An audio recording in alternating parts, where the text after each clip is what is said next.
Hello, moviegoers, and welcome to another edition of Have You Seen It? I'm your host, Denise, and I'm going to jump right in with my favorite actor before I get into my review.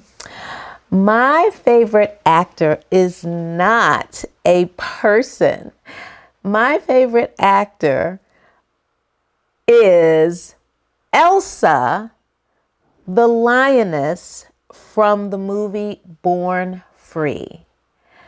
This movie came out in 1966, I believe. I saw this movie when I was very, very, very young, and it has been a classic favorite of mine for forever. And I think that is when the lion became my favorite animal.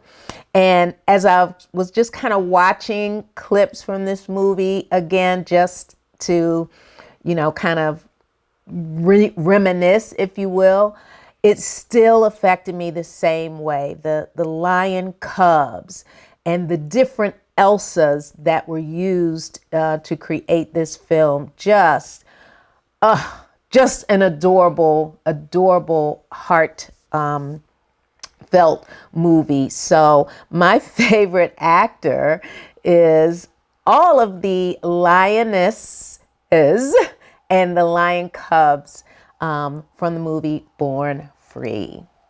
All right, folks, I'm going to get into this movie. It just came out. The name of this movie is God Is. After seeing the movie, I still don't know or understand the title. Maybe there's some deep,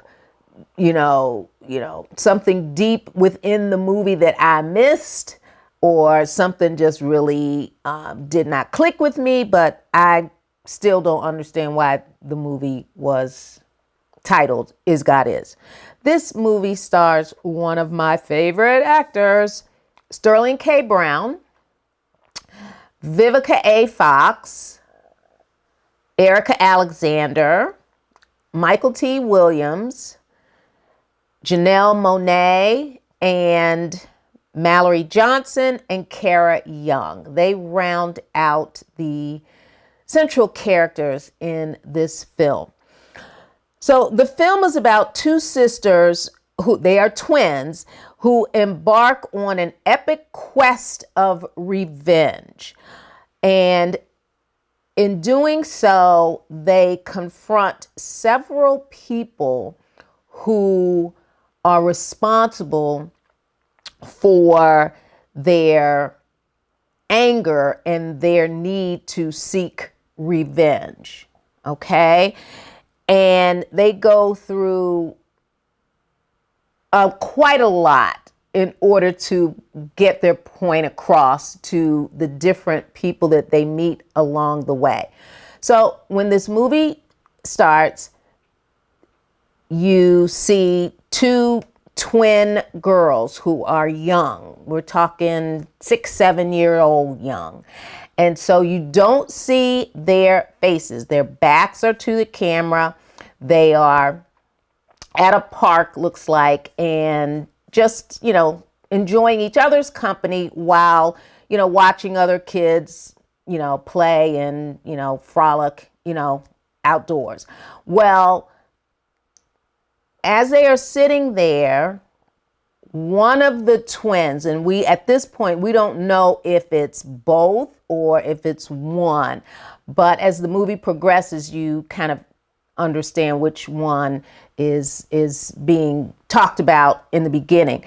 So they're sitting there in the park and someone says something really, really mean about one of the twins. Again, their backs are to the camera, so you don't know which one they're talking about. So we've got some bullying going on to get the movie started.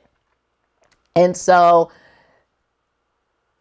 the young girls are accustomed to this form of bullying because they have been in an accident that happened in their home and they are both disfigured, but disfigured in different ways. So one more severely than the other, but both have been severely traumatized, and now they are living on their own. As you know, as the movie progresses, they're living on their own. They're now young adults, and so there are no parents. And so as the movie progresses, they realize that they do have a mom. They don't know where dad is. They do have a mom, but the mom has left them, and they grew up in basically foster care. And so mom reaches out via letter to the twins, and the twins go to visit mom, and mom is played by Vivica A. Fox, and you see that she too is severely disfigured. And so we find out how the mother and the two sisters were disfigured. And so we don't have a dad, but dad's got a whole lot to do with why these three women are in the condition that they're in. So mom sends the daughters on this quest to find the daddy. I'm not sure where he is, but his name is this, and I know he might have a girlfriend somewhere, and her name is this. And so if you start there, you might get some answers. And so they jump in their raggedy ass car, and they just get on the highway looking for their dad. And so as they, are on this journey, they come across the girlfriend who dad, was having some type of relationship with. So they come across her, and they have a really, really, I'll say, come to Jesus moment with this woman. They manage to confiscate some information from this woman, which leads them to the next person who may know where the dad is. And so this individual gives them more information. And so each time they come across a different person, there's one twin who is very, very, we'll say, compassionate and has a slight moral compass, and instructs the other twin whose moral compass is quite askew that, listen, we just want to talk to people, want to find out what's going on, how all of this happened. We are not trying to hurt anybody. Let me emphasize this to you, sister. And so it just continues, and they keep finding people who will eventually lead them to the dad who has been absent and is responsible for their condition. And once they do find him, then we have a very, very explosive confrontation. This movie is bloody, it's gory, it's graphic.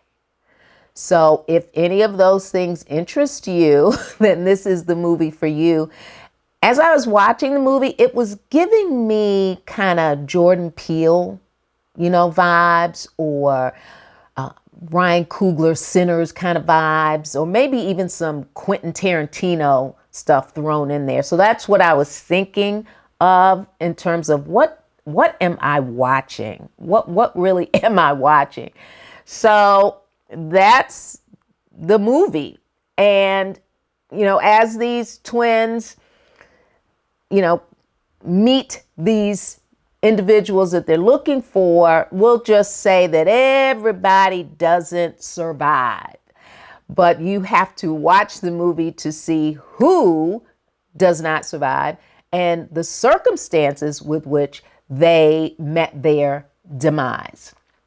And so there you have it. The movie has a running time of 1 hour, 40-ish minutes. So it's not particularly long. But, you know, I felt that this would have been better suited on a streaming platform and not in the theater. That's just my opinion. You'll have to go see it and, you know, decide for yourself. So that is my review. Is God Is in theaters now. All right, folks, I'm going to jump into my Nailed It. And my Nailed It for this week is